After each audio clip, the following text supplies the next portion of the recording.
You're listening to the Fierce Value Podcast, episode 207, How Anti-Blackness Created Anti-Fatness. I'm your host, Vinny Wellsby, pronouns they, them. Let's do it.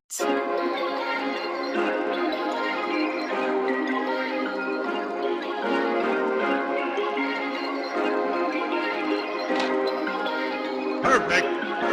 Hello, welcome to the show. So pleased to have you here. For the last 7 years, I've been recording the podcast on my phone for the video and then on my laptop for the audio. And I've got myself a new laptop. So this is the first time in ages I'm recording on my new laptop. So fingers crossed. If you notice a difference in the video or audio, maybe that's why.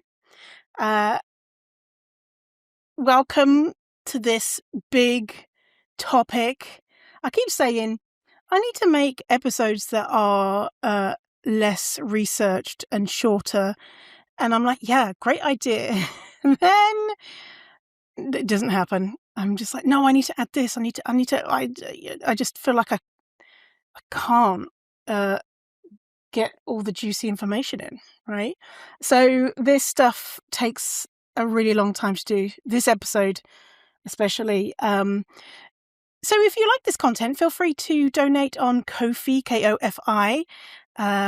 You'll find that in the show notes.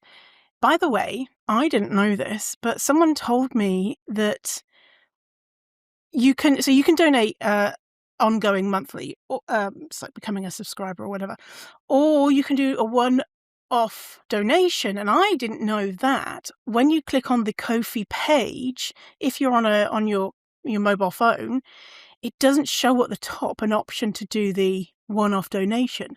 So if you've ever been like, I wish I could just do a one-off donation, you can, but you have to do it on your desktop. So you go on your desktop, at the top it'll be like, do $5 a month, or there'll be a little toggle thing that says one-time donation. So if that's ever been you, there you go. All these years, and I didn't realize, people saying, oh, I wish I could donate one time. And I was like, you can. But it's only recently someone told me. So thank you to that person who told me. I really appreciate it. Today's episode, we're going back thousands of years to see where all this nonsense started. And we're going to be using a variety of sources. And of course, the go-to book for talking about this is Fearing the Black Body by Dr. Sabrina Strings. And we're also looking at Belly of the Beast by Deshaun L. Harrison, and as well concepts from Bell Hooks, Patricia Hill Collins, and Saidiya Hartman, plus other sources.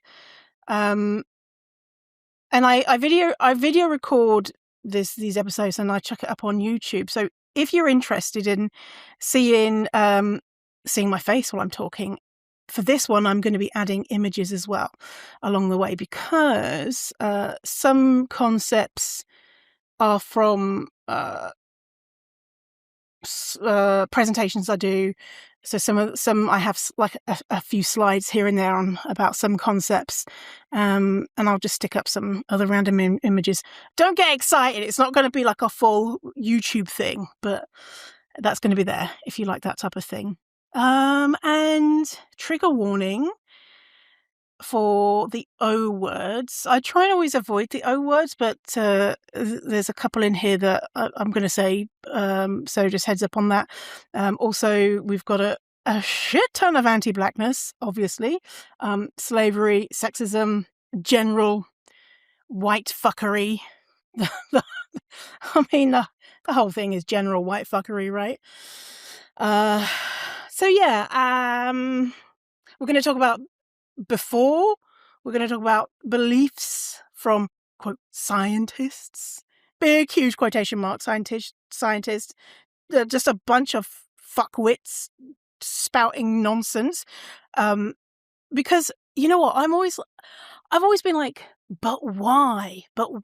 Okay, yeah, okay, so they just decided that black people are fat and therefore inferior. But why? Where does that come from?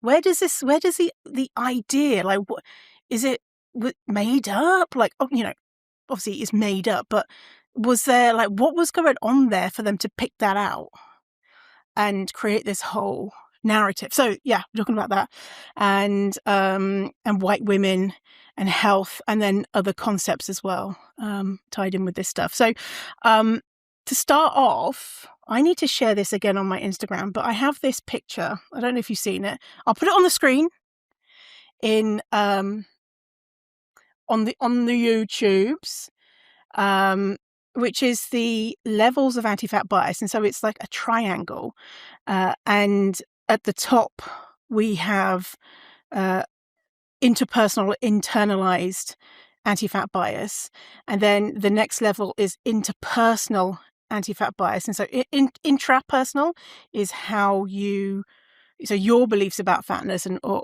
or yourself, fat people or fatness. Interpersonal is how individuals treat fat people. And then underneath that, we've got institutional anti-fat bias, which is how society treats fat people. And underneath that is ideological anti-fatness. And so the idea that fat people are inferior or unhealthy or XYZ, that's ideological anti-fatness. And we live in a society that has ideological anti-fatness. And so where the fuck does that come from? The belief, we all know that fat people are ABC. And I really like the idea of pulling the string and see what we get. And we think about other marginalized folks and the ideas that people have had about them currently and in the past. Like, for example, the idea that women are hysterical and fragile and inferior to men. If we pull the string on that idea and we look back, where does that come from? It's informed by sexism, patriarchy, misogyny, anti-blackness, and then we can surprise, surprise, or the idea that being queer is deviant and is a mental disorder. Pull the string, what do we get? Heteronormativity, homophobia, morality, religious authority. And pull the string, the idea fatness is unhealthy, abnormal, and a disease. Pull the string, anti-fatness, healthism, ableism, morality, white supremacy, religious authority, etc., etc. And the thing is, all of these ideas are all informed by evidence. I say in big quotes, evidence. So we could find evidence that being queer is deviant or a mental health disorder, right? I'm saying quote unquote evidence, because we could cherry pick things and find evidence that aligns with our biases, and not consider other factors. So how did we get to the idea that fat equals bad? If we pull that string, let's look at everything that is going on. So TLDR, too long, didn't read. I kind of given it away already, but we're going in even deeper. The history of anti-fatness is rooted in anti-blackness, colonialism, religious morality, rather than originating as a objective medical concern about health. So let's get in our time machine and go all the way back 2,000 years ago. The first century, early Christianity. So from the 1st century to the 5th century, so 2,000 years ago to 1,500 years ago, many early Christians viewed the body as something that required discipline. And spiritual growth was associated with self-control over bodily desires. So we've got that kind of 2,000 years ago. Spiritual growth is associated with self-control over bodily desires, right? We've got that, if we've got this big pot of anti-fatness, we're going to sprinkle some of that in. Then if we go to medieval Catholicism, which is 500 to 1,500, so 1,500 years ago, 500 years ago. And during the medieval period, gluttony became formalized as one of the 7 deadly sins. And the medieval definitions of gluttony were broader than just you're eating too much fatty. It's if you eat too soon, eating too expensively, being overly concerned with food, eating too eagerly, and demanding special preparation. What fucking can I have some salt in my food? Like, shut up, you glutton. I'm sorry. So it was about like appetite and self-discipline, but fat bodies weren't necessarily seen as a problem. You know, there might have been some connection there, but it was more about eating food versus your body size as much. And so going to 800 to 1600 CE. CE, common, what is it? Common time? Common? Anyway, it's a non-religious way of saying like AD and BC. So this is when, 800 to 1600, Catholicism became the reigning religion in many areas, and the dominant religion in most of Western and Central Europe. The church wielded enormous influence over politics, education, law, daily life. And during that time, fasting and avoiding certain foods were common as a form of penance. And the Catholic Church started, quote, teaching falsehoods about other religions, painting those prophets as overly indulgent in physical pleasures, and even identifying some as false prophets or antichrist figures in some theological writings. And this wasn't based on knowledge, but rather hearsay, fear, deliberate misinterpretations, misrepresentations, as you do. Then we've got in 1517 was when the Protestant Reformation began, when someone called Martin Luther challenged church practices, and large parts of Northern Europe became Protestant. And so when that happened, that's when we started getting deeper into this nonsense. So we've got some quotes here from Diet Culture Timeline website. By the way, I forgot to mention, all sources will be in the show notes. You can find the show notes where you're listening, but if for some reason you can't see them, they're always at fiercefatty.com / the episode number. So for this one, it's /207 is the page for this episode to get all the links. And so, okay, so from Diet Culture Timeline website, some quotes.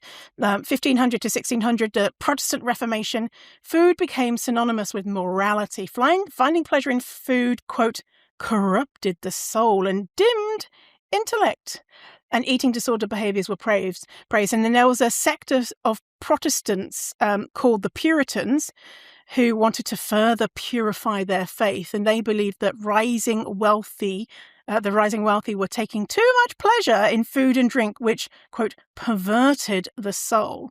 And they took these ideas with them when they colonized Turtle Island, aka the Americas.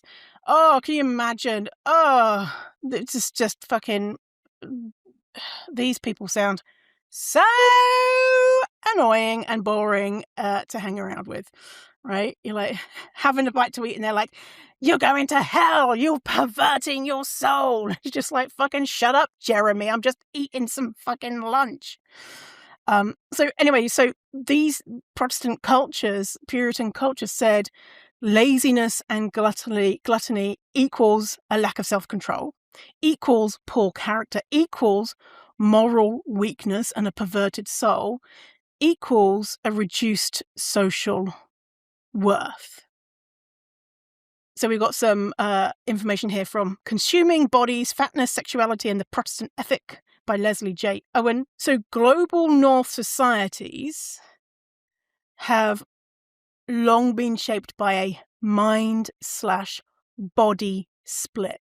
So this is interesting thing about Catholicism versus other religions, and not all other religions, but something like Buddhism doesn't share this belief that the mind and body are are split in a way. There's got this mind-body split that comes partly from Judeo-Christian traditions. And so in this mind-body split, the mind, the spirit, and self-control and rationality are seen as higher, purer, and closer to the divine. They're moral, right? The mind is moral. And when they say self-control and rationality, that word rationality is all over the place when we're talking about this stuff. And rationality means to think logically, make reasoned decisions, and control impulses rather than being driven by emotions, desires, or bodily urges. So you're rational if you're making reasoned decisions, controlling impulses, and you're not being driven by emotions, desires, or bodily urges. Which doesn't make sense, really, because, are you not rational if you're like, my body is saying that I need to do a poo? I'm driven to go and do a poo. You're not rational. Well, of course you're rational, because you're not going to shit your pants, right? That's not rational. But there's a split, right? So mind is rational, body is not rational. And so the body, emotions, appetites, and desires, they're seen as lower, worldly, and potentially corrupting. Because of this, activities associated with body pleasure become morally suspect, including sex, eating, resting, eating food. And then because of that, fatness therefore symbolizes a body that is perceived as indulging in physical appetites. If you want to know more about this religious aspect, I have a whole episode on Diet Culture and Religion is the title of it. It's 152, Diet Culture and Religion. The link for that is going to be in the show notes. But we go even deeper. I think even we talk about Gwen from the Way Down Diet. This woman, there's a whole documentary on her, but it's like, if you lose weight, then being thin is being good. And it's she's like from the 90s, 2000s. It's a whole thing. Listen to the podcast about it, or watch the documentaries.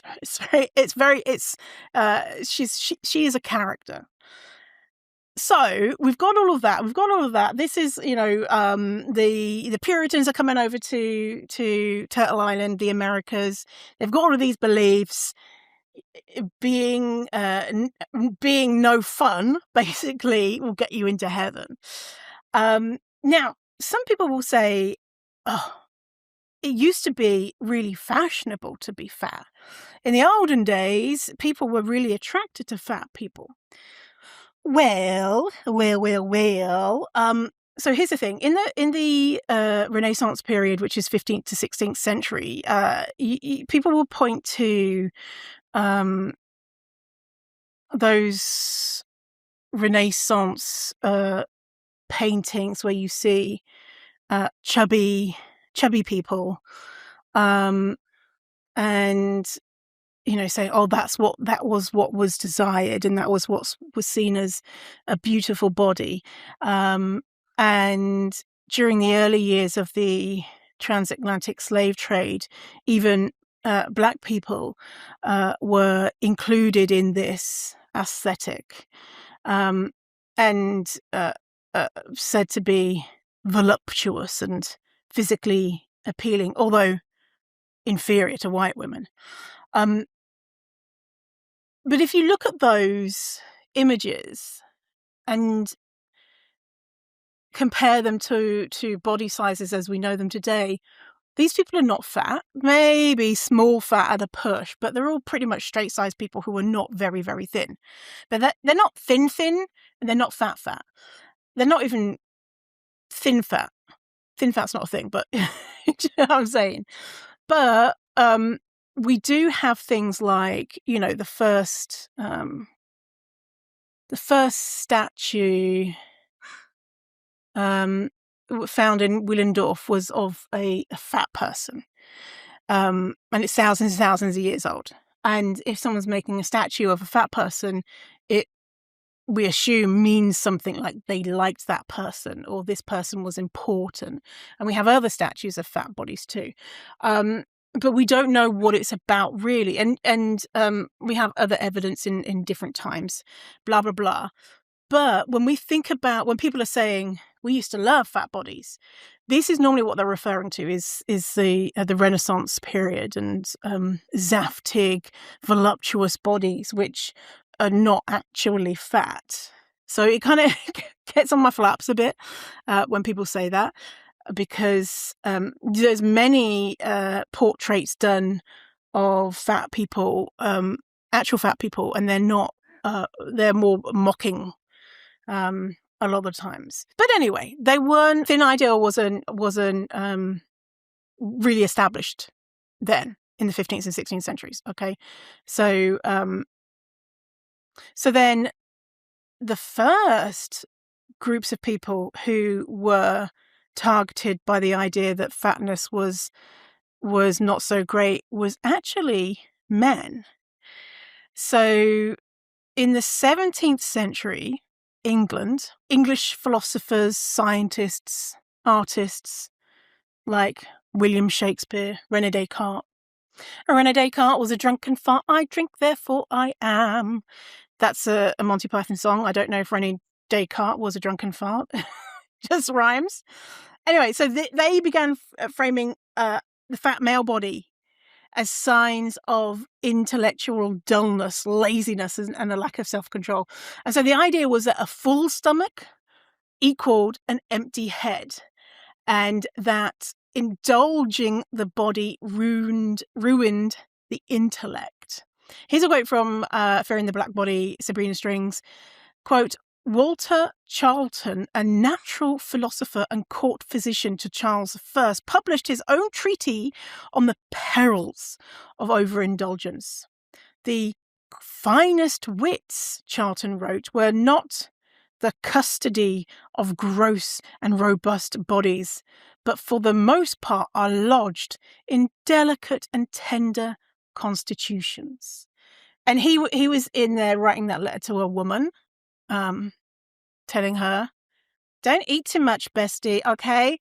But the first kind of pushes here for this were, men, don't be stupid, make sure that you're not fat.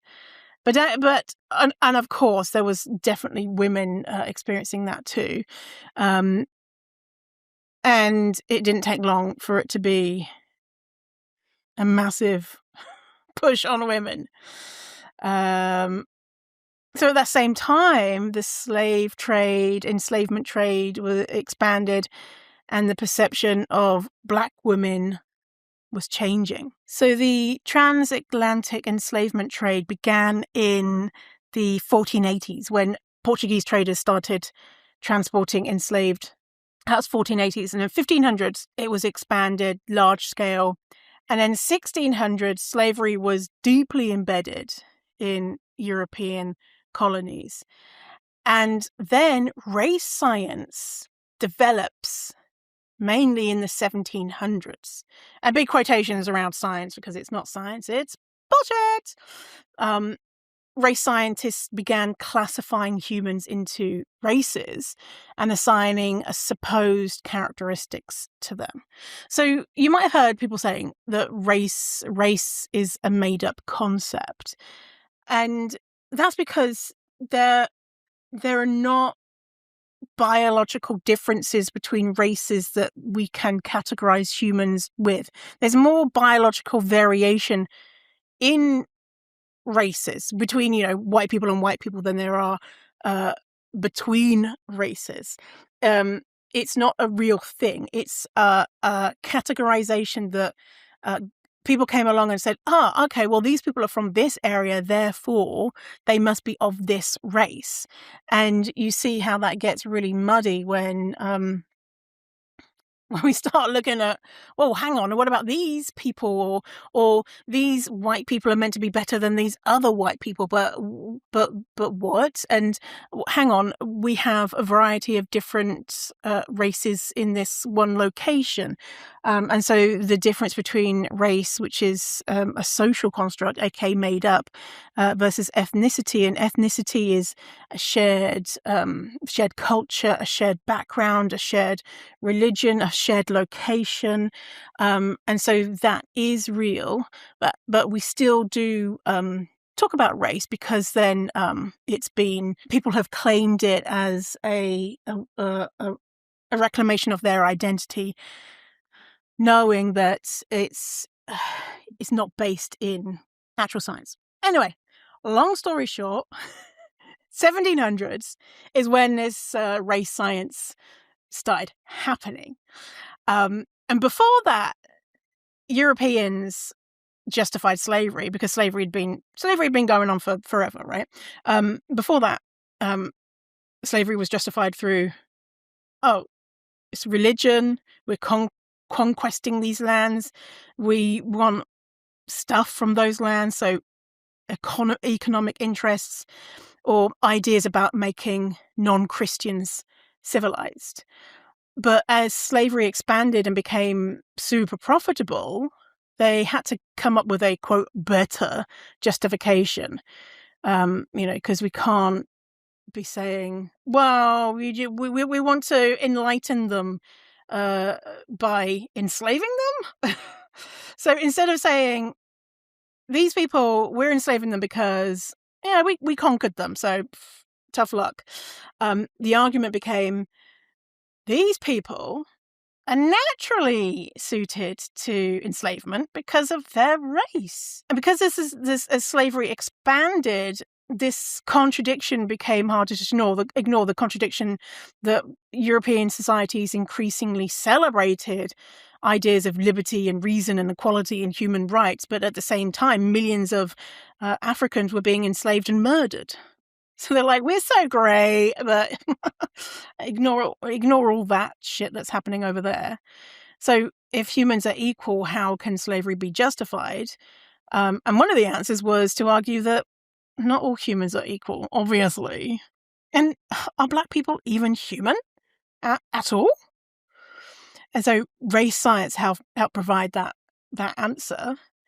And so the argument began shifting from God says we have to be this and that, to, well, science says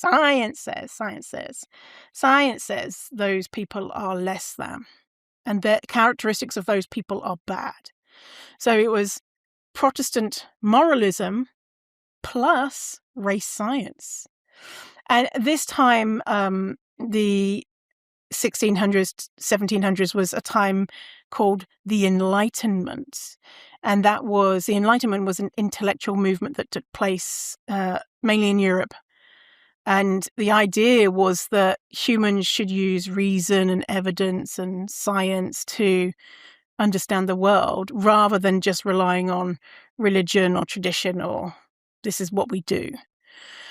So, what are these scientists? What were they saying? What do we think?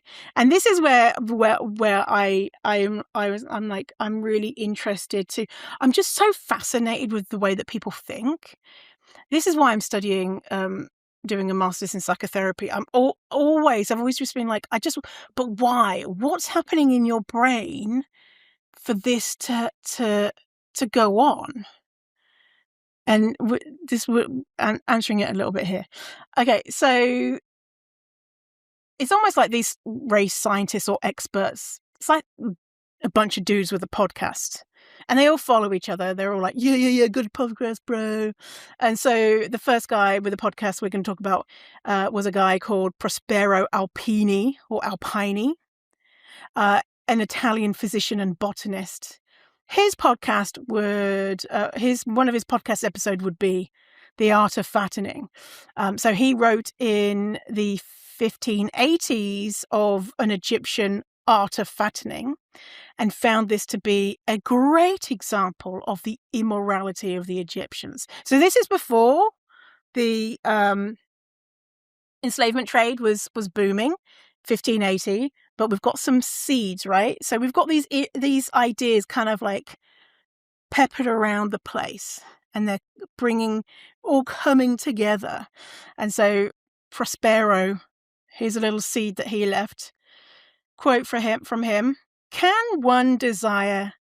But by the way, the art of fattening is, he was saying that people in Egypt were deliberately making themselves fat, like drinking, what was it, like lard or something? He was like guzzling something. Anyway, so this is what he says: "Can one desire anything more shameful than an obesity?" I found that so interesting that in 1580s they were using the O word.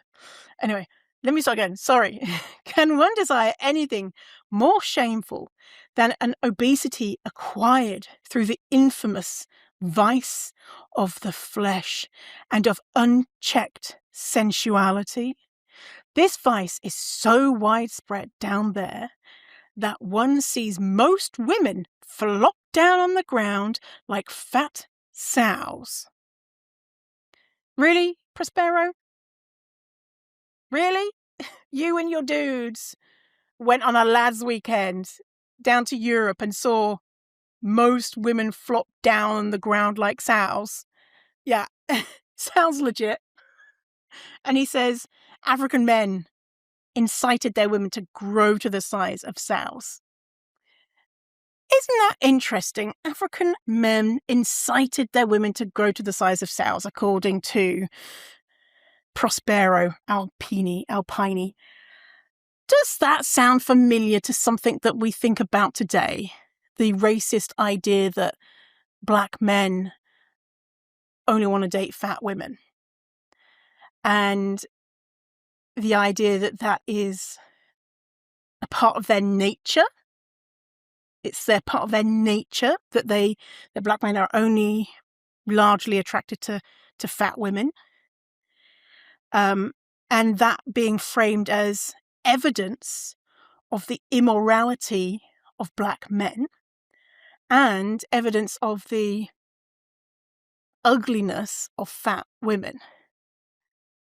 And this is from 1580. He's saying that black men inciting women to grow to the size of cows. You're like, where do these beliefs come from? 500 years ago, some dickhead named Prospero, you know? Oh my God.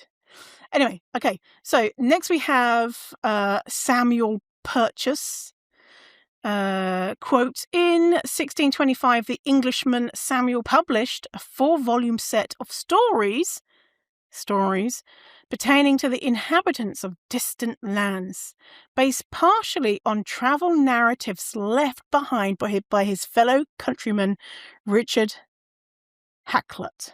Samuel Purchas has got these accounts from his bestie Richard, right?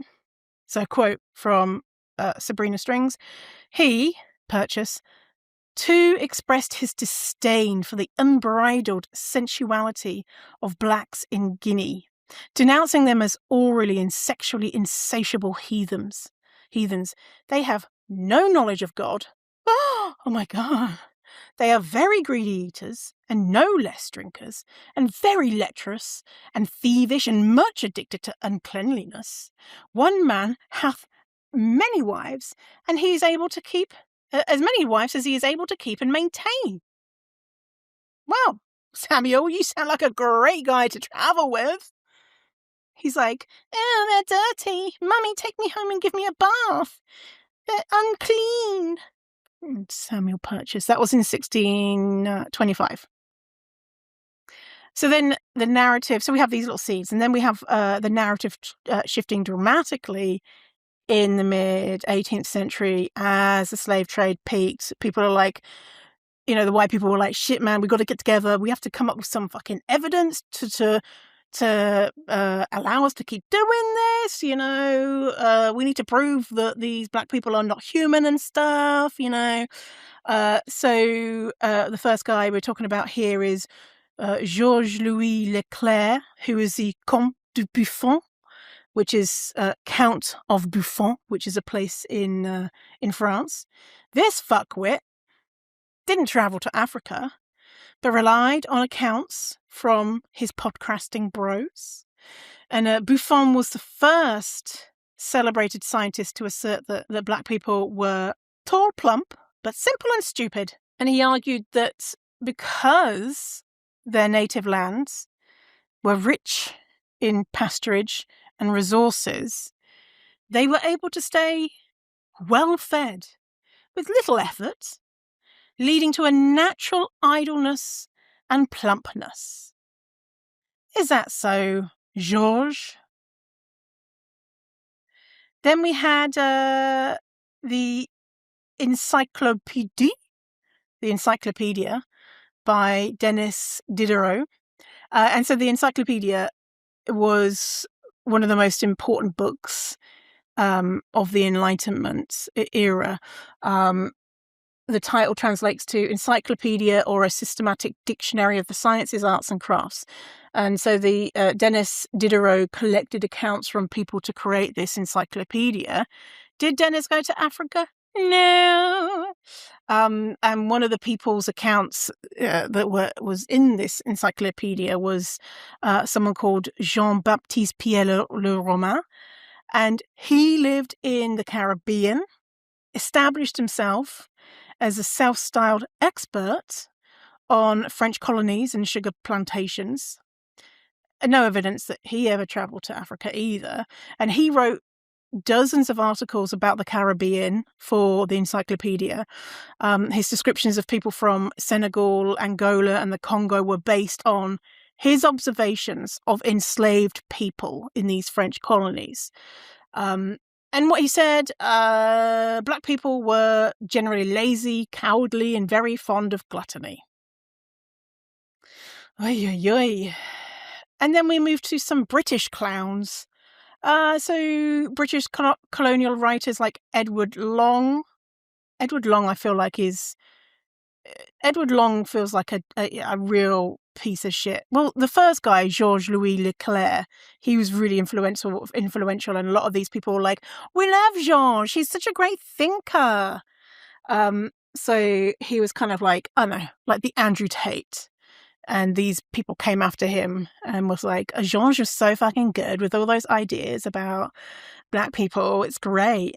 So anyway, the Edward Long wrote the influential History of Jamaica in 1774. He managed and profited from plantations worked by enslaved Africans and served as a judge and colonial official in Jamaica. He agreed with the French racists, describing the N race as having no taste for anything but gourmandizing. Gourmandizing, by the way, is the act of enjoying fine food and drink, often in lavish quality. So he's saying that the black people only have a taste for gourmandizing, lavish foods in lavish quantities, and drinking to excess, and no moral sensations, and a desire to be idle. So he made sweeping generalizations about all of African people, suggesting that black people in the Americas were no different from their, quote, brethren in Africa. And did he go to Africa? We know the answer. Of course not. He also claimed that black people were large, fat, and well-proportioned due to hot climates and a predilection for overeating. And this guy, he also was a polygynist. And a polygynist is someone that believes that the races do not share a common human ancestor. And so he was saying that black people were of a wholly different origin than white Europeans. And then finally, in the 19th century, we've got French scientist Julien Joseph Virey, who this fucknut was saying that black skin was caused by a superabundance of black bile, which concurrently caused GI disorders and weight gain. And he also thought that the hot African sun caused the body to retain excess liquid fat in the breast and belly. What a bunch of losers. Dangerous men. whose ideas led to untold harm to humanity. Wouldn't you be so embarrassed if you learned that you were related from one of these fucking bozos? So what they did was that they gathered that, quote, evidence to confirm their pre-existing biases and to help them continue exploiting, enslaving, murdering Black people. Because, I mean, come on. It's, they're not like us. They're not human. And of course, this is just one part of what they were saying. Obviously, that the idle and greedy and stupid and or so many other things. But my brain was saying, were these people were they all just making shit up? Because I really, really can't imagine. Like I'm trying to think like what's happening in their brain and their eyes. That they have gobs of privilege. That one guy, what was it? Was he in Jamaica, and he was a fucking judge. That amount of privilege, and then he looks at Black people, and he's just like, they're so lazy and greedy and have no morals. Like, what? Like, are they just making it up? But what could be happening is, imagine what enslaved people were experiencing. Extreme exploitation and brutal conditions, which of course led to people being exhausted, malnourished, injured, sick, traumatized, physically unable to work at the pace that was demanded. So I'm thinking they saw people being humans and being exhausted and not being able to work 24/7. And they're like, ha, look at that lazy person.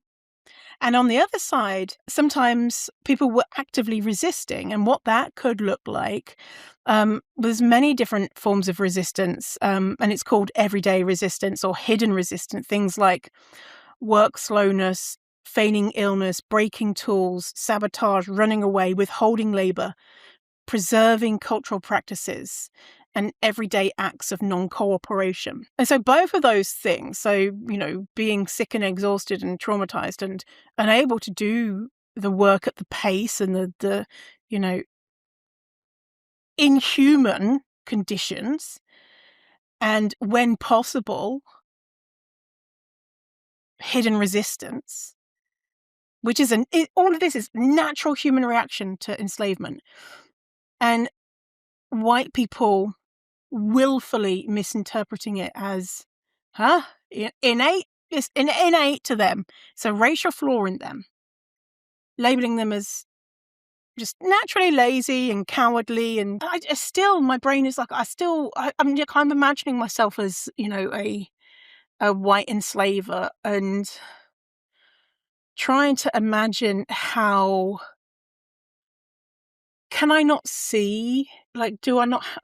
I don't understand how they can't have compassion. And I guess is that they've convinced themselves that these are not people.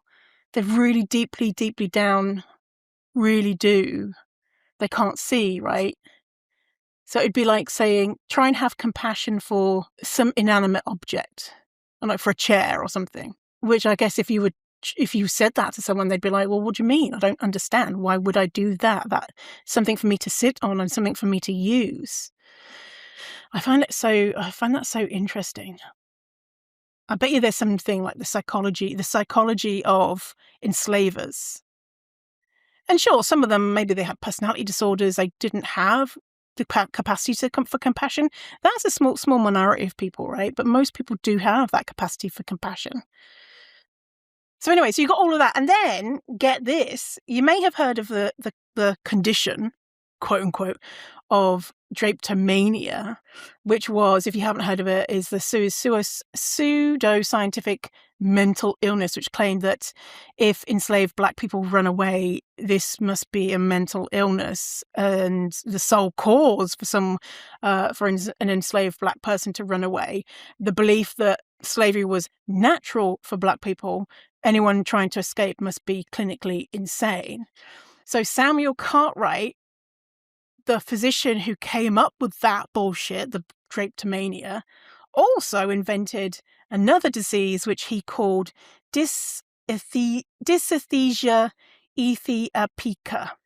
Dysesthesia ethiopica, which he described as a weakness or lack of work ethic that supposedly afflicted Black people if they were not enslaved and strictly managed.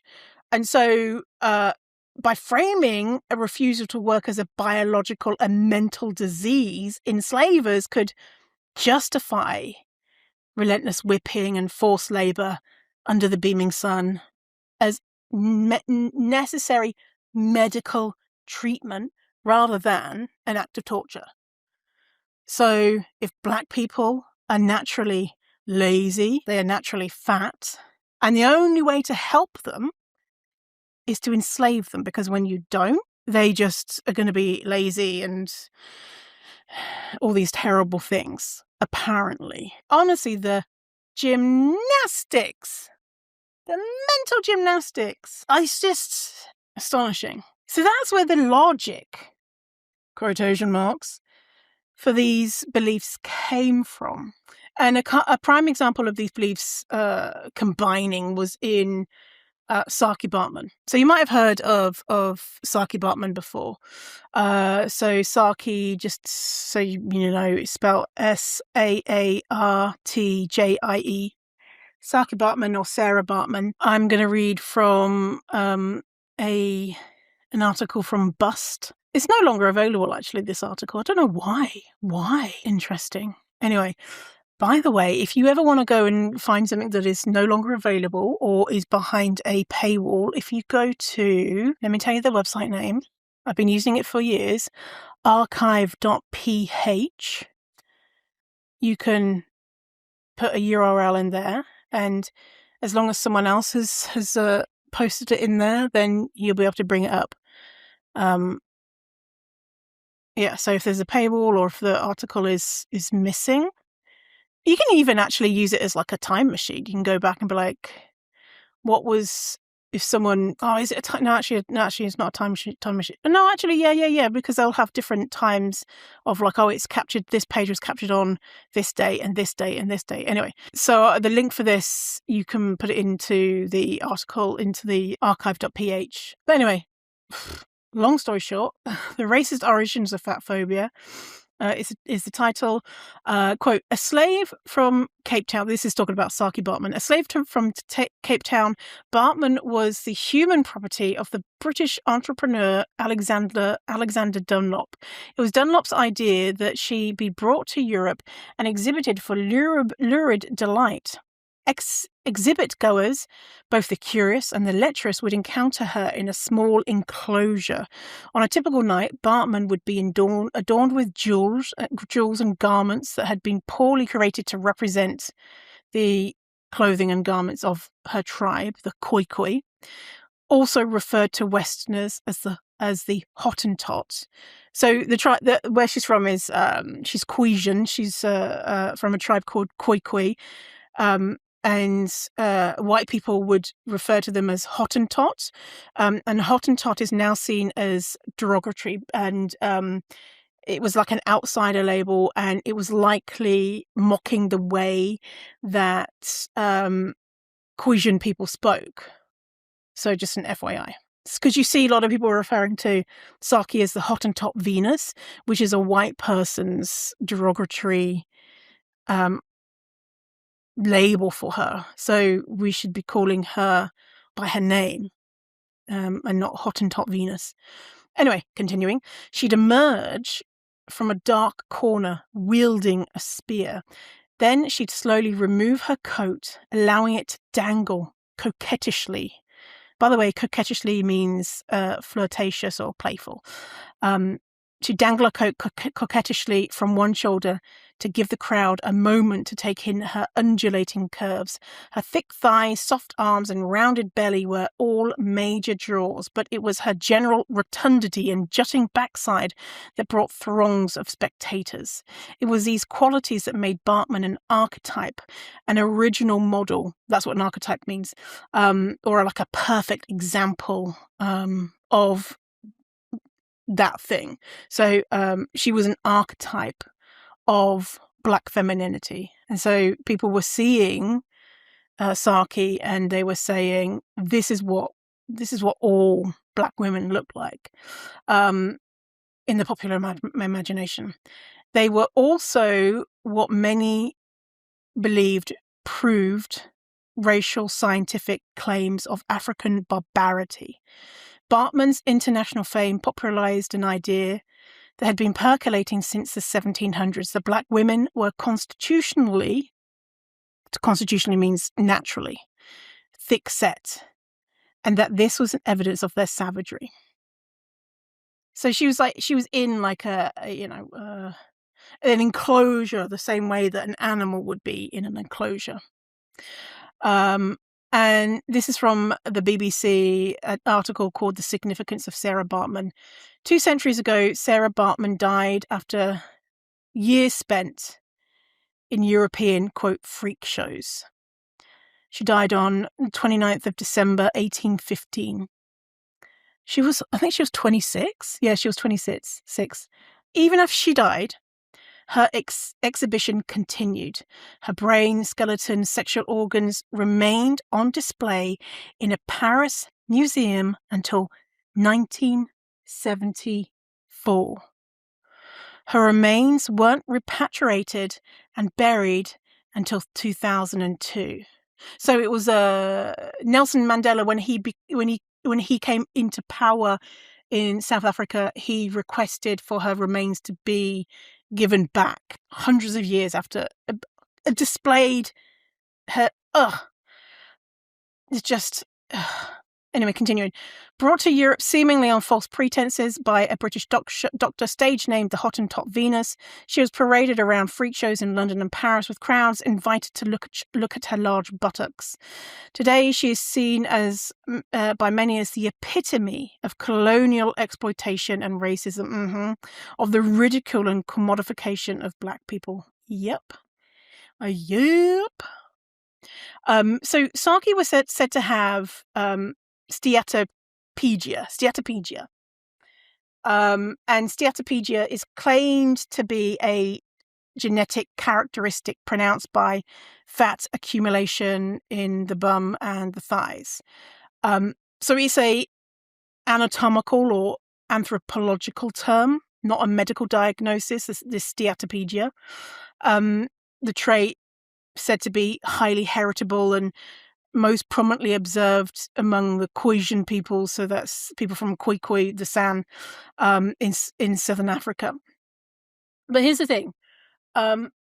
Everyone's fat distribution patterns are influenced by genetics and can vary substantially between populations. So it's basically just an observation that white people made of human bodies.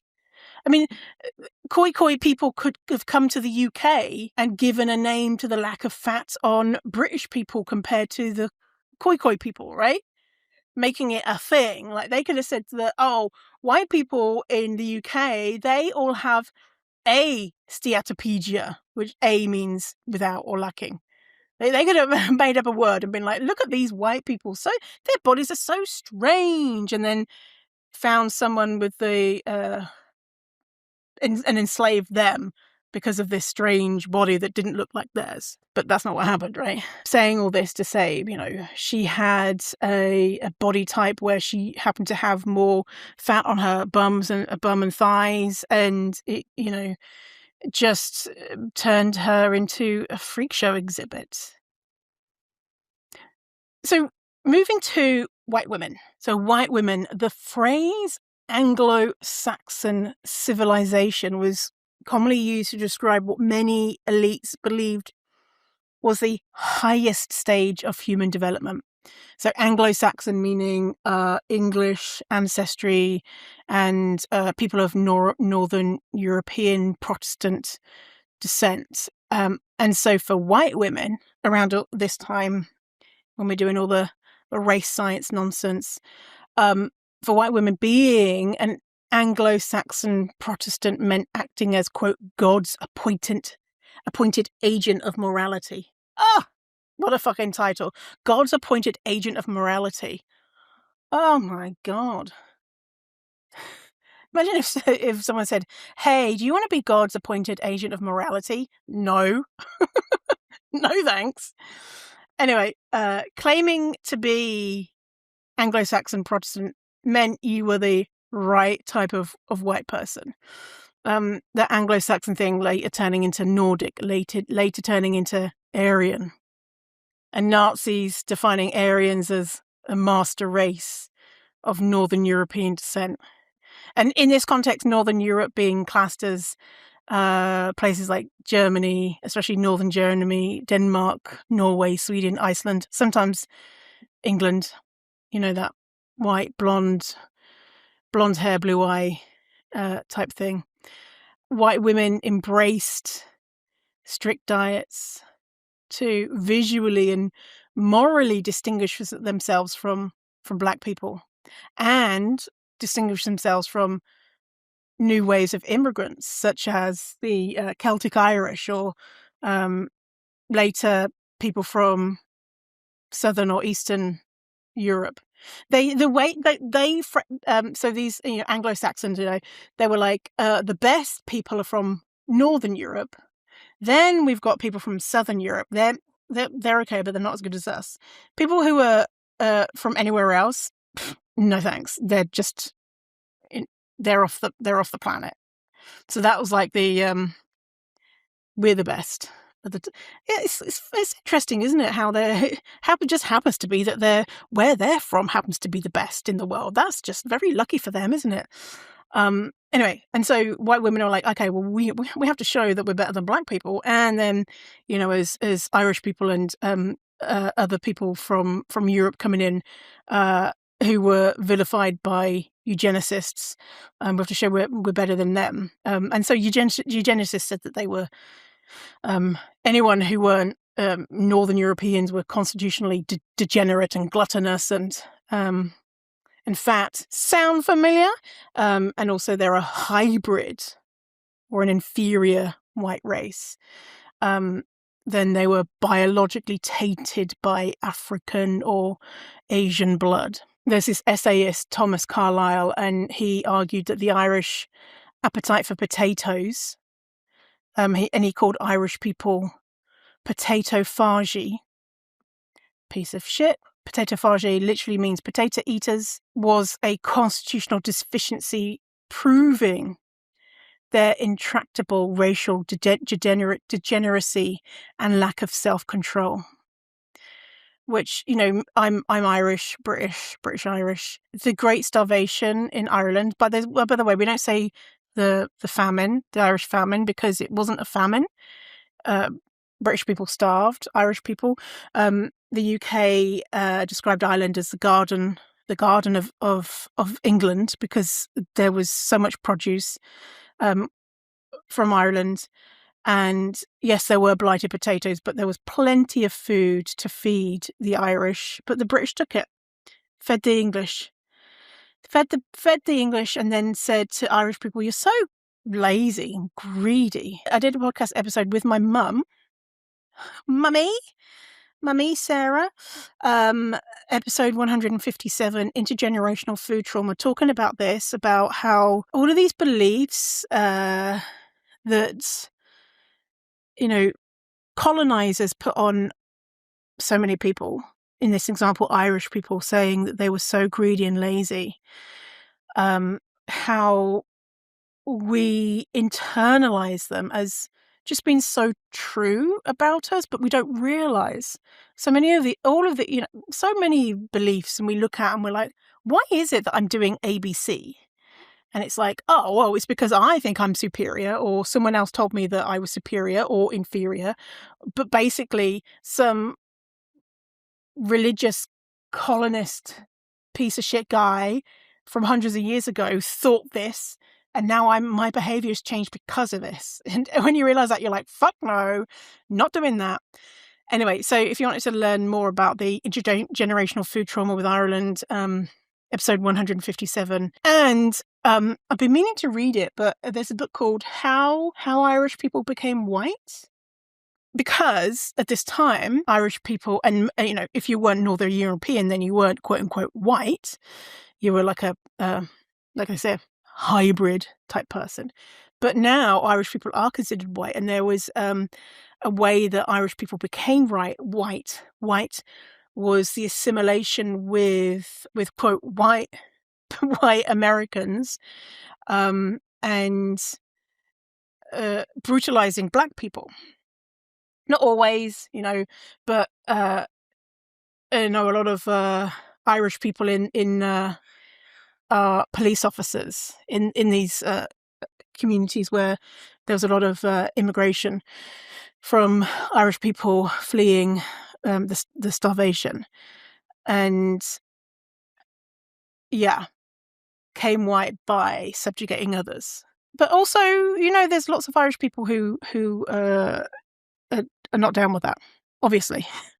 I don't know if obviously, but anyway. In Godey's Ladies book, the most popular women's magazine of the 19th century, an 1813 article by a socialite named Leigh Hunt described the relationship between overeating, femininity, and race, reminding the gentle Anglo-Saxon reader that women who want to preserve their looks must never eat too much. According to Hunt, no lady in American high society could hope to maintain her esteem while corpulent.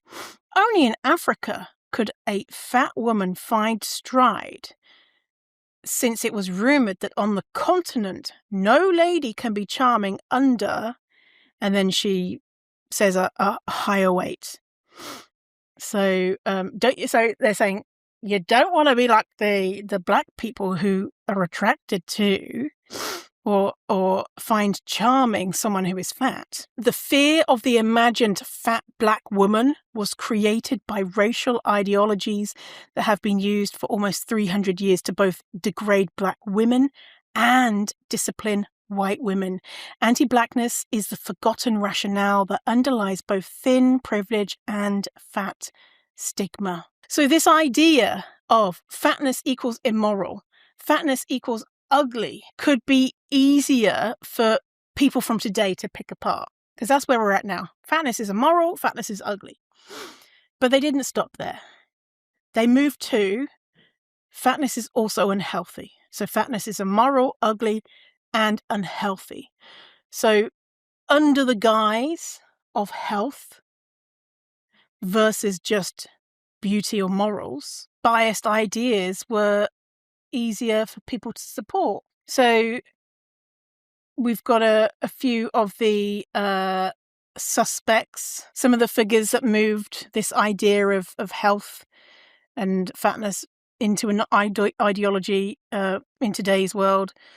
First, we've got George Cheney. Cheney was this fat guy who, I feel sorry for him. No, fuck it. No, I don't. No. He promoted a restrictive vegetarian diet as morally and physically superior, and he wrote one of the world's first diet books. He was like, only eat like fucking this stuff rabbits eat. His diet didn't work, and he was fat himself. It was kind of funny. Adolphe Quetelet created the Quetelet formula based on, as we know, data from white men, European men, which later became the BMI. It reflected eugenic ideals, wasn't designed for health, but was misused to label fatness as abnormal, unhealthy. Louis Dublin, fuck this guy. He was a Metropolitan Life Insurance Company statistician, set arbitrary weight limits for policyholders. He was like, how much do my policyholders weigh? His policyholders were white men. And then said, if you weigh more than what this average policyholder weighs, then give us some more money, fatty. So he set these weight limits that shaped US health policy and inflated risk categories. And then later lobbying from the diet industry lowered BMI cutoffs, fueling the O-word epidemic rhetoric. And then moving into closer today, we've got Jean Niditch from Weight Watchers, and she founded, which was the first major diet company, Weight Watchers, in 1963. Despite, even then, long-standing evidence that diets fail. And Weight Watchers openly stigmatise fat people. And the company's own data shows that their weight loss didn't work. So the idea that in the 1600s, it was that that these bodies are inferior is an idea. These bodies are inferior. Now it turned into an ideology, and now today we treat it as a fact. We all know fat people are ABC, but if you pull that string and see what evidence we have, then you can be like, oh, racism. Great. Some other concepts to consider. So from Belly of the Beast, The Politics of Anti-Fatness is Anti-Blackness, Deshaun L. Harrison. Great read. If you haven't read their book, it's a short one. So definitely go get it. Quote from Deshaun: "To live in a body both fat and black is to intersect at the margins of a society that normalize anti-fatness as anti-blackness, hyper-policed by state and society, passed over for housing and jobs, and derided and misdiagnosed by medical professionals. Fat black people in the United States are subject to culturally sanctioned discrimination, abuse, and trauma. Fat people can be legally fired in 49 states.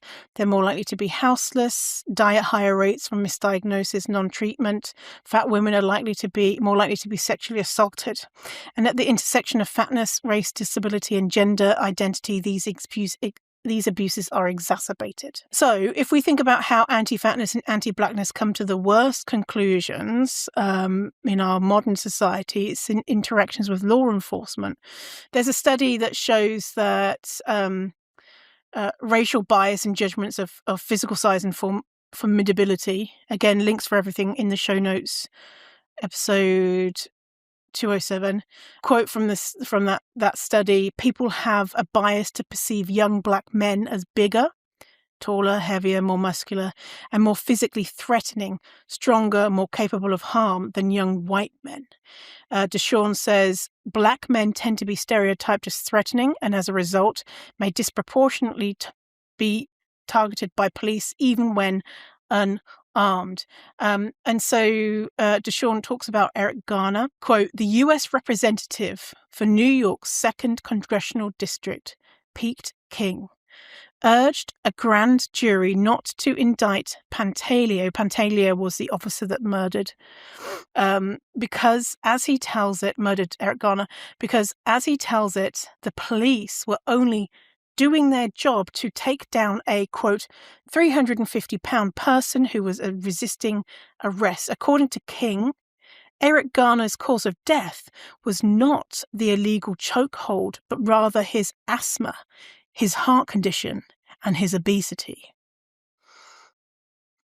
And Mike Brown, who was murdered by police officer Darren Wilson, was described by him as Hulk Hogan, and that as he was being shot, he, quote, "bulked up to run through the shots."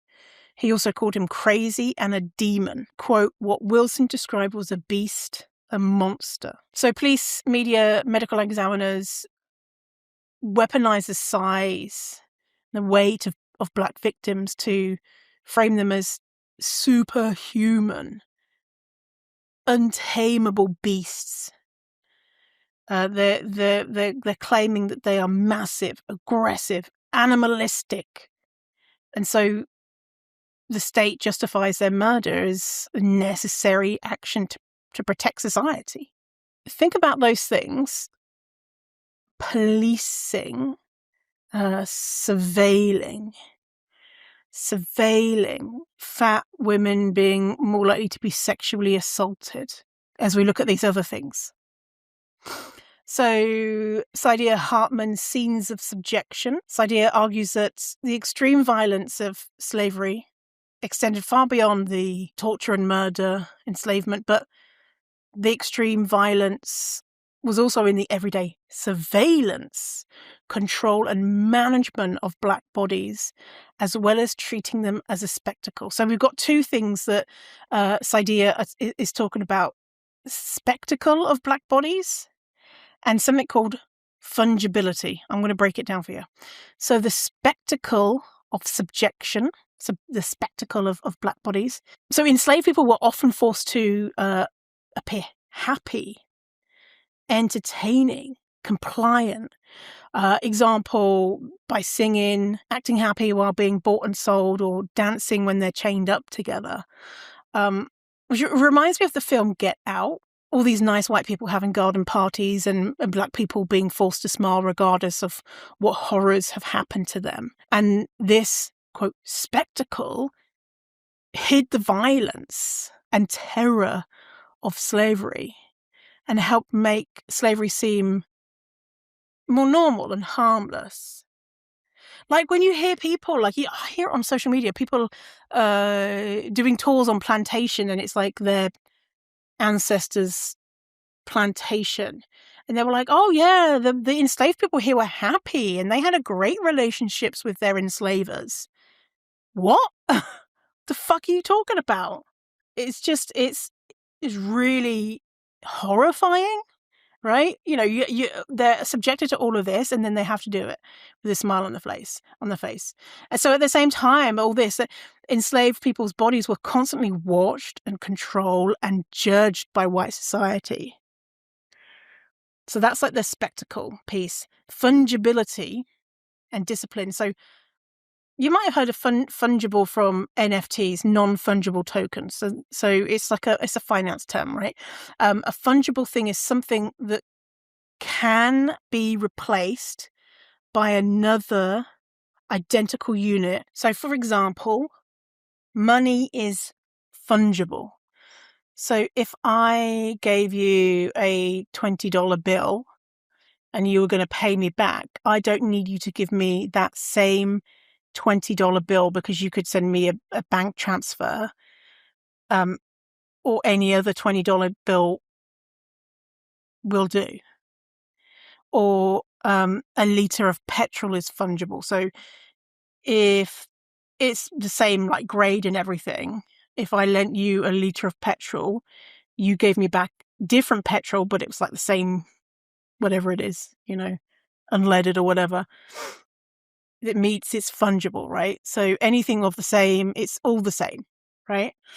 Something like a house is not fungible, because one house, even though it's a house, could be different in value and contents to another house. Or something like a painting might not be fungible.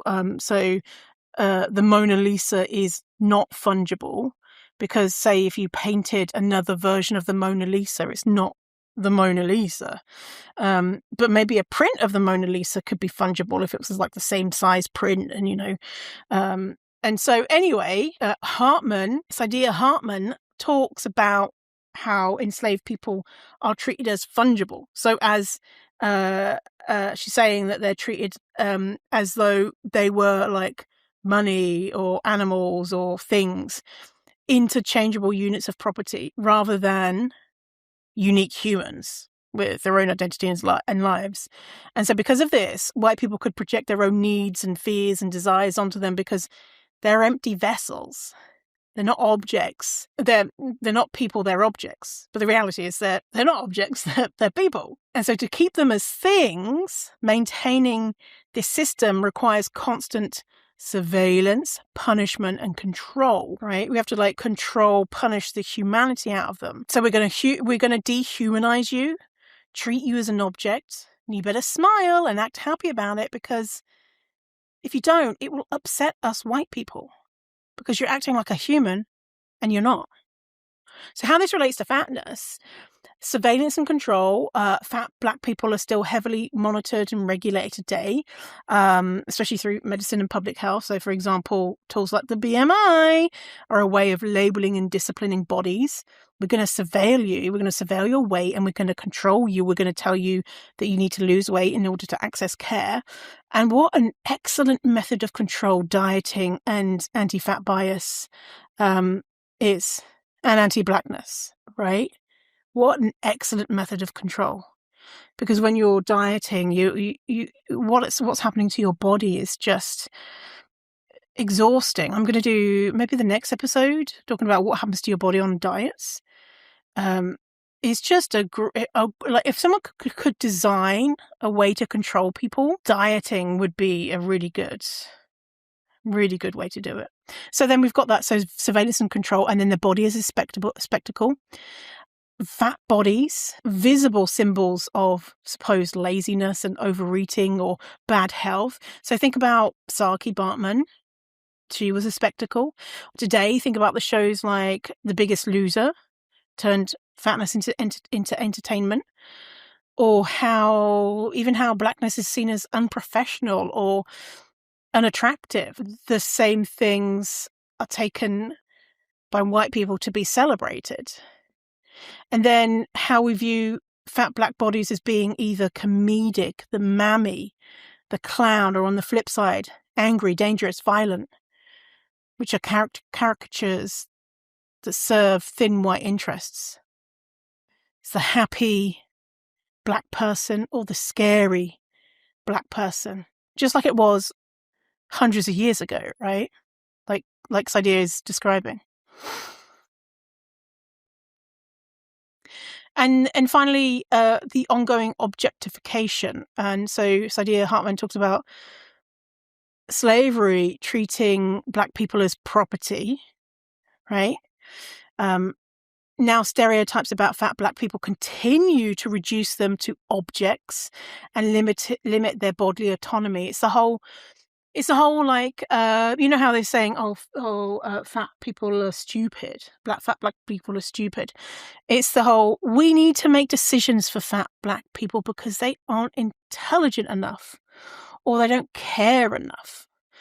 Like the Let's Move campaign from Michelle Obama, or putting calorie numbers on menus, or claiming fatness is a Black issue and Black people are fatter than white people. So there's a opinion piece in the New York Times by Sabrina Strings titled, "It's Not Obesity. We know why COVID-19 is killing so many people. It's slavery." A quote in here is that 42% of white Americans and 49% of African Americans are fat. So she's saying Black people are fatter than white people. Researchers have yet to clarify how a 7% point disparity, so Black people 7% more Black people are fat. Researchers have yet to clarify how a 7% disparity in fatness prevalence translates to a 240 to 700% disparity in fatalities.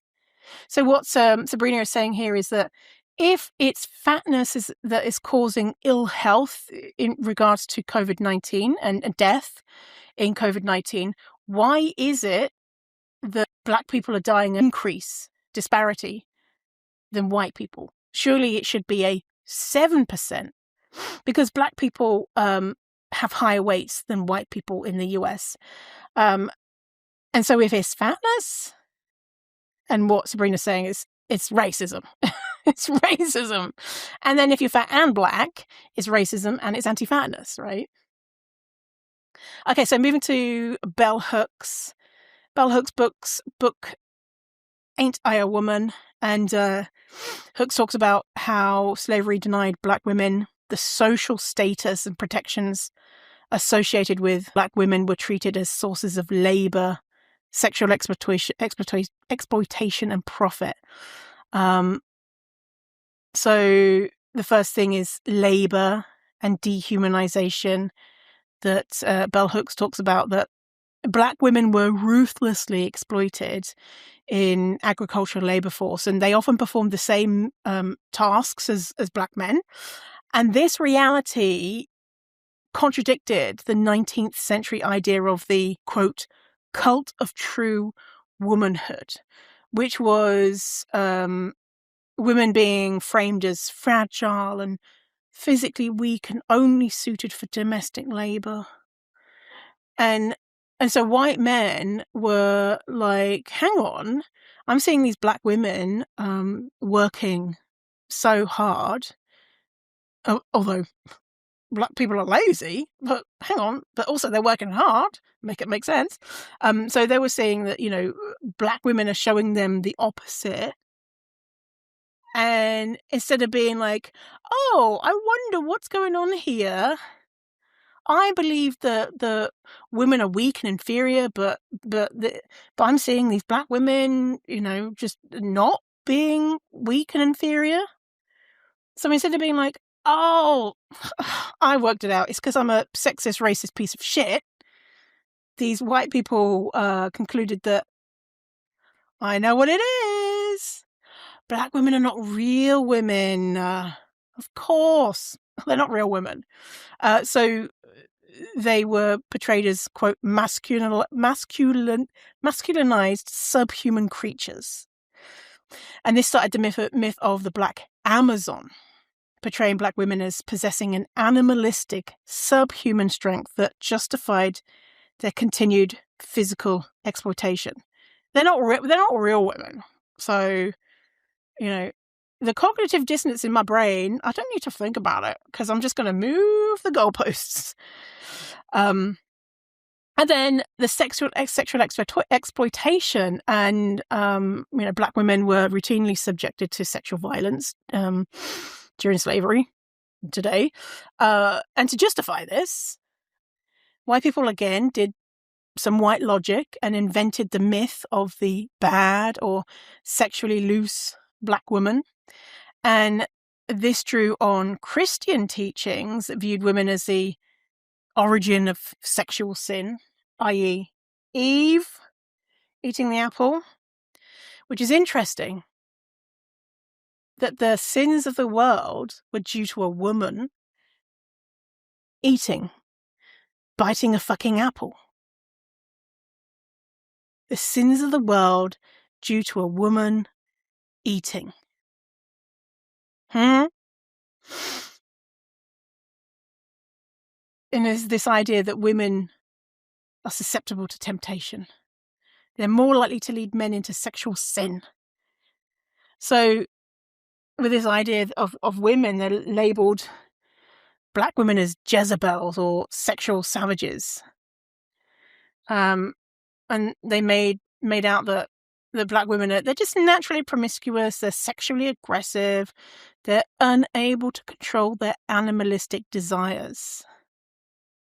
And this absolved white men from the sadistic assaults because, they want it. They're savages. And they're so sexually aggressive.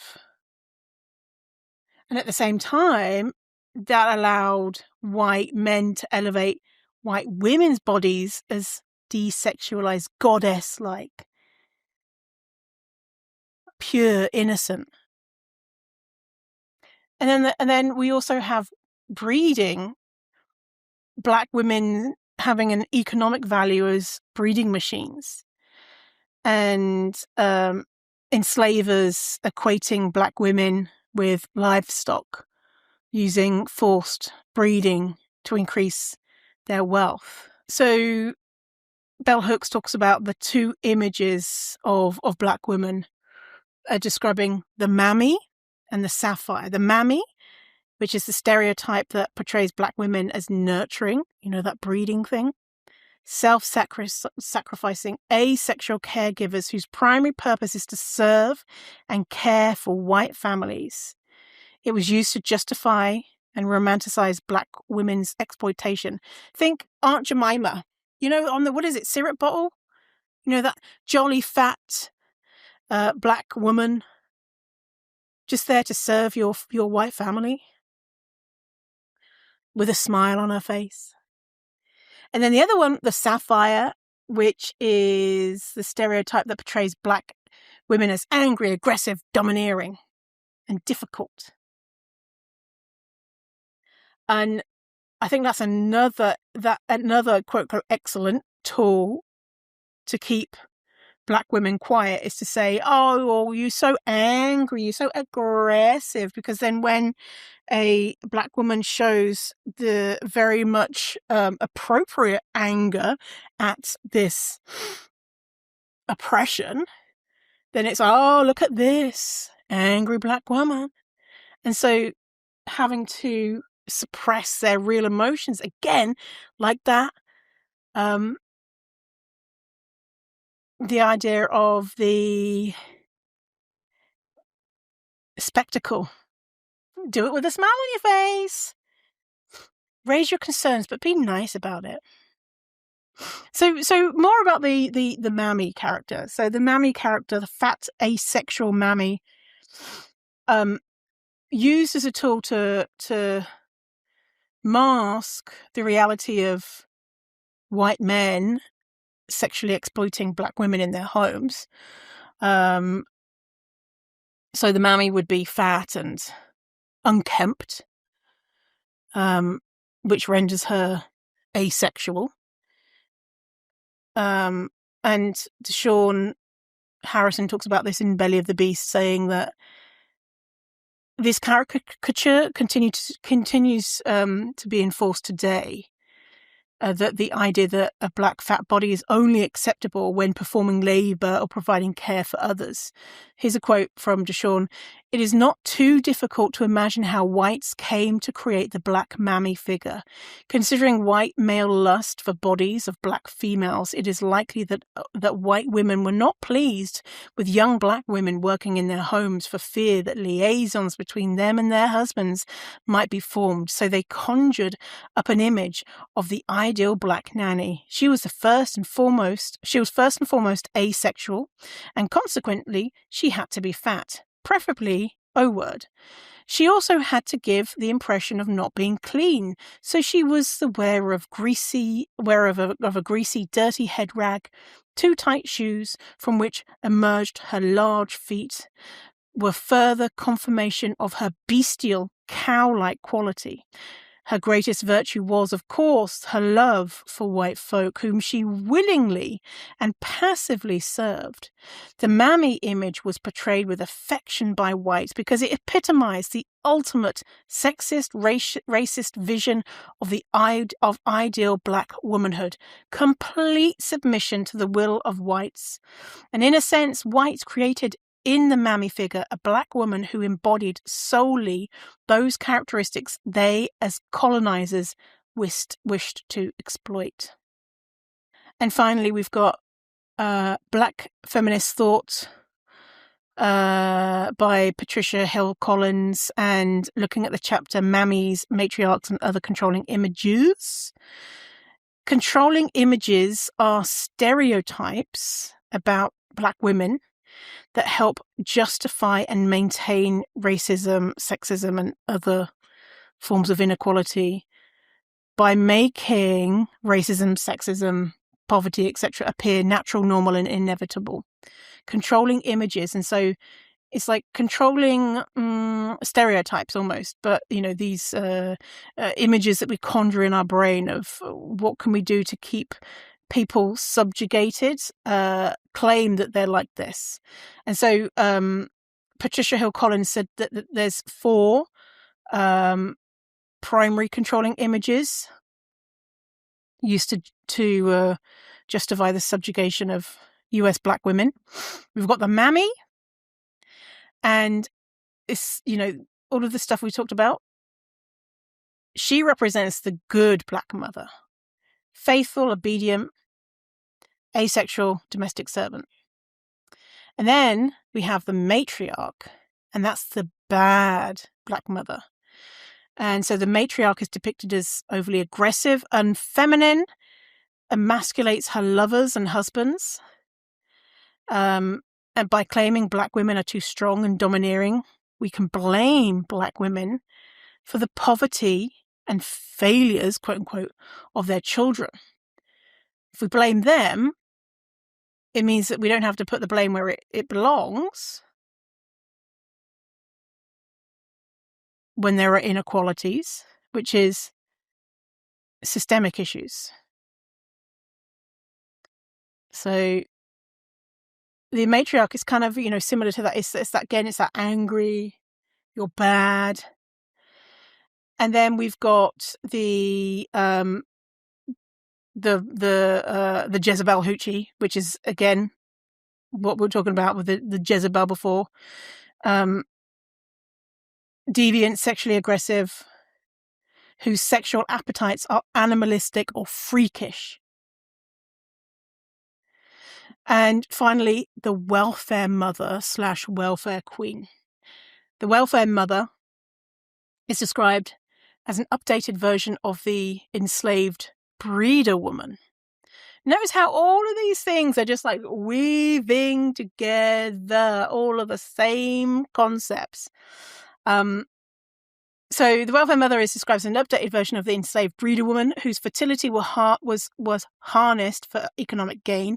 The welfare mother image emerged to portray Black women as content to sit around, collect state funds, and pass on bad values to their children. And then this evolved into the highly materialistic and domineering welfare queen, and this stereotype makes it easier to control Black women's fertility and masking cuts to government social spending by blaming poverty entirely on the victims. That really fucking annoys me, because you hear it nowadays, like, oh, these people on benefits and scrounging and off the government, and I hate it so fucking much, because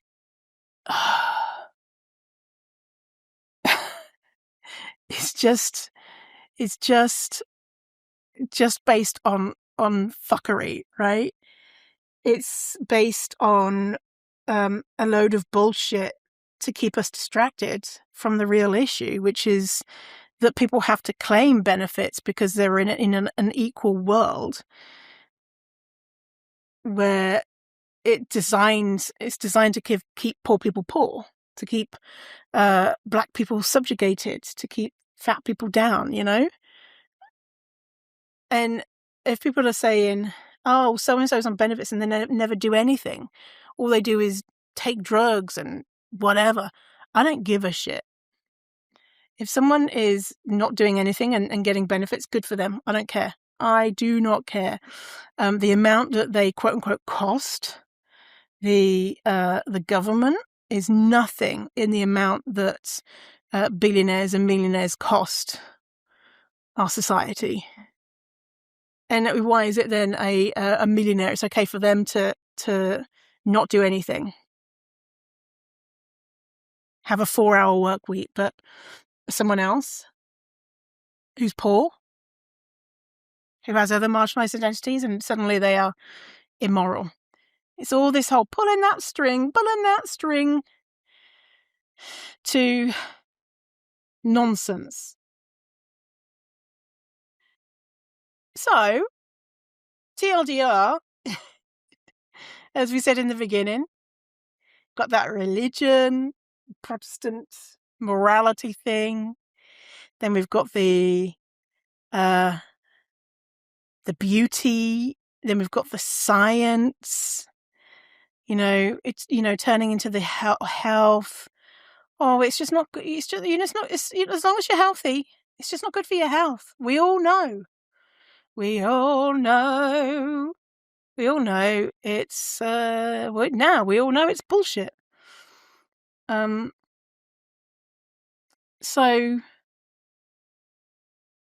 yeah, I hope maybe if you're struggling with some letting go of some aspects of healthism or anti-fatness or whatever, then knowing that it comes from so much, these fucking Andrew Tates from 500 years ago who were like, Black women are gross, might help us let go even more of this bullshit. I find it so interesting to think about, like, why is it that I believe that thing? Like, I was having dinner with my friend, and they in Canada, they take away when you're in a restaurant, you're eating, the other person finish eating, they take away the other person's plate and leave you eating with your plate. In the UK and Ireland, they don't do that. They wait until you're both finished and then they take away both plates at the same time. And I was like, oh, this is how we do it in the UK and Ireland. And my friend was like, yeah, that seems like a preferable way to do it. And a few of the friends have said that too, like, yeah, because I don't like looking like I'm eating food, is what friends will say, and you're there not eating food, and it makes me feel self-conscious. And I was thinking, hang on, like, why is it this is rules, that we're all following, like these, don't put your elbows on the table, or other things of why the hell would not putting your elbows on the table, why the fuck is that bad? You pull that string, it's because some fucking racist, sexist piece of shit 500 years ago was like, oh, elbows are gross. And then, like, really? But then also, it's code. And then we were talking to my friend about it, like, it's almost code for good table manners is code for wealth. And so it's like this unspoken communication that I've been brought up correctly, in quotation marks, and therefore I'm adhering to these unspoken rules. I'm not going to put my elbows on the table, or even like when I was growing up, my dad would be like, oh, put your knife and fork on the plate in this way to indicate that you're still eating or you're not, or you're done, and the server can take away your plate if your knife and fork is positioned like this. All these unspoken rules is a way to keep others out, because it's like a hidden language, and so if you don't have access to learning that hidden language, you can never get in to be seen as equal. It's like what is it, that secret society, and they have a secret handshake. Oh shit, I'm going to Google it. The Freemasons. And like, so if someone did a Freemason handshake on you and you weren't a Freemason, you wouldn't know. But it's only if you were involved in the in-group that you could reap the benefits of this secret language. Yeah. So I wonder what else in our lives are, things that we're doing, or even for me, like ways that I can feel self-righteous because I'm like, I'm better than that person because they do this and I don't do that because that is bad. And like, that is bad? Like, where does that come from? I'm trying to think of an example. I can't think of an example of me being a dickhead because I'm never a dickhead. I'm just such a good person. No, but then there's probably lots of examples of because self-righteousness feels so good when you're doing it. But it's not good. It's not good. Okay, well, if you enjoyed this episode, then feel free to check out my Ko-fi and buy me a coffee, or not. How about leaving a review if you don't want to do the coffee thing, or can't do the coffee thing, or not, whatever. I ain't the boss of you. Links for everything in the show notes, fiercefatty.com/207. If you've been watching on the video, I'm sorry if me playing with my I have a scarf thing around my neck and I've been playing with it. I've realised that if that was really fucking annoying, I'm sorry. Okay, anyway, you are worthy. You always were. You always will be. Stay fierce, fatty. We'll see you later. Goodbye. Tatty bye.